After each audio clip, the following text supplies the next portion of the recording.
דורון חבר יקר, אתה כבר בסביבה 60 שנה, איך שהזמן רץ? ילדות, חולון. יש לי עוד 40 ומשהו. ילדות, חולון, החבר'ה של הפינה, גוגל, נישואים פלוס 2, נישואים פלוס 2, איפה היא? נישואים פלוס 2, לא לדוד.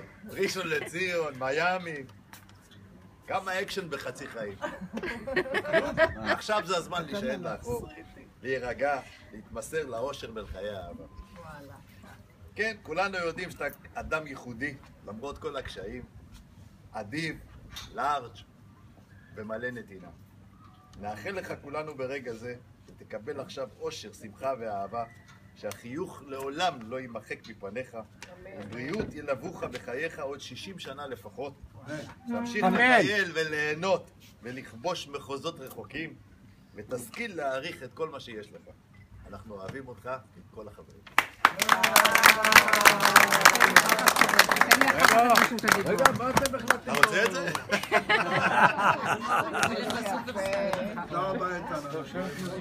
איתן, אני רק חייב להגיב, לא ידעתי שאתה כותב, איתן, אפשר להזמין אצלך סקייצ'ים? חברים, נראה לי שביבי נתניהו עומד בתור אתה לא מוכן, עכשיו תורי. עכשיו תורי. רגע. אוקיי, אז דוריקו. מה, בן 60? עוד לא.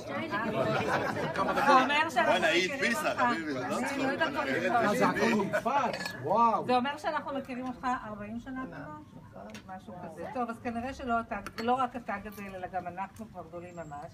או איך שהנוער קורא לנו זקנים, 60, קשישים, 60? הבית סביב, מה בין 60 לבין מה שקורה פה? יפים ויפות, שמחים ושמחות, אנרגיות מטורפות, מה שאומר ש-60 זה 40 החדש.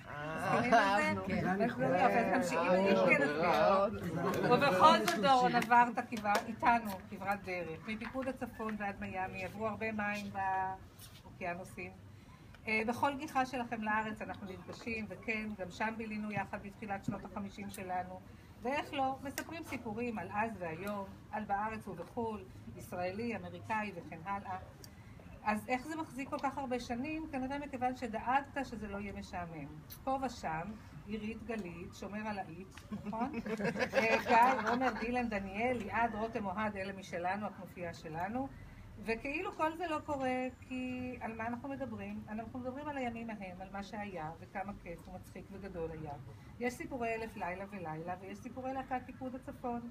העוברים מדור לדור כדי שלא נשכח חלילה את כך מקל כך תרמיל, את בלילה על הדשא, את חזי, מקודם הזכירו את שרי ושלומי, עופר, סנדי, אורי וכל החבריה, ואיך לא, את קצין החינוך של פיקוד הצפון, אפרים קליפה, שגם הוא לא מפסיק להפתיע, ואחרי שכבר שכחנו מדייטים או ממסיבות ימי הולדת של שנות ה-10, החזיר אותנו אליהם בגדול עם לודי וארדי, והנה אנחנו כאן היום, בדירה שכולנו בינינו פה עוד אז במדים. מימים וכשזה קורה, גם אני, גם הוא וגם אנחנו. וכשזה קורה, מי בכלל יכול לומר שאנחנו מספרים סיפורים משנות ה-80 של המאה הקודמת? בזכותך זה קורה, כי אתה דורון, תמיד עם חיוך, תמיד עם בדיחה, מחווה לכל עוברת אורח, אתם מכירים את הבדיחה הזאת שלו, שהוא מדבר עם כל אחד. תראי מה הולך פה. מחמאה לכל נותן, תראי מה הולך פה. מחמאה לכל נותן שירות, חיוך כובש, בלורית מלאה, עד כדי קנאה. עכשיו הוא יגיד לי חמסה. בלורית? כן, זהו, אוקיי. אז מי אמר 60? ומכיוון שאנחנו כבר בני 40, אסיים עם משהו מהטיפר רציני, המתייחס לתפקידו של כל אחד מאיתנו במקום הזה. אולי מוכר, אולי קלישאה, אבל הרגשתי שזה במקום. אז דוריקו, רבי נחמן מברסלב כתב, ביום בו נולדת, החליט הקדוש ברוך הוא שהעולם לא יכול להסתדר בלעדיך. ומי שמכיר אותך יודע מקרוב, יודע עד כמה זה נכון. איזה אדם ענק אתה, כמה נתינה ועוצמה יש לך, ובאיזה מסירות גלית ואתה ממלאים את התפקיד המיוחד שקיבלתם, שרק אתם יכולים. אז לכבוד יום ההולדת ה-40, סיכמנו על זה, שפע ברכות ואיחולים לבריאות טובה, משמעות ושמחה, אוהבים אותך מאוד. עכשיו הוא ילך לספר ברכות שהוא בן 40. 60. זה שלך, זהו. 60, תספר. כל מילה מיוחדת. תספר, אומר לי.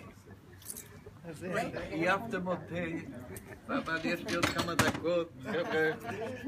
חכה, עוד מעט אתה תרקוד פה. יש לי עוד 47 דקות, תגידו מה שאתם רוצים, לשחק אותה מתחת ל-6-0. אבל אתה, יש לך, עברת את זה, אתה לא נראה לי שונה ממני. קליפה, אין פה בדיסקים איזה משהו של... זה הצעיר. אפשר בצ'יקלה, לא? רמי אהרוני. יש לך וי-פיי? הוא הצעיר בחבורה מבחינתי. היה לו 60 לא, בנובמבר. בנובמבר. מה, גם אתה בא לתת להרצאה עכשיו? מה, כל חיים שלך? זה גלית. הוא לא צריך לדבר רמי אהרוני. מי אתה? הלו, אני הנציג היחידי.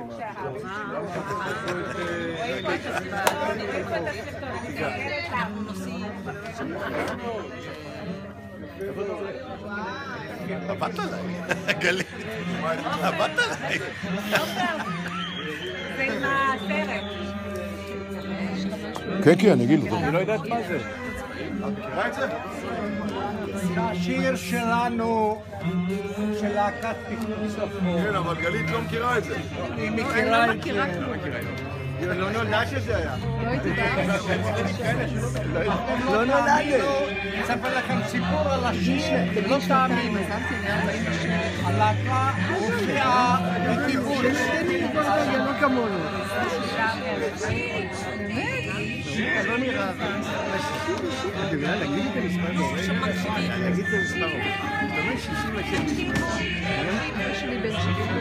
עשינו תוכנית, התוכנית נגמרה, עשינו הרצה.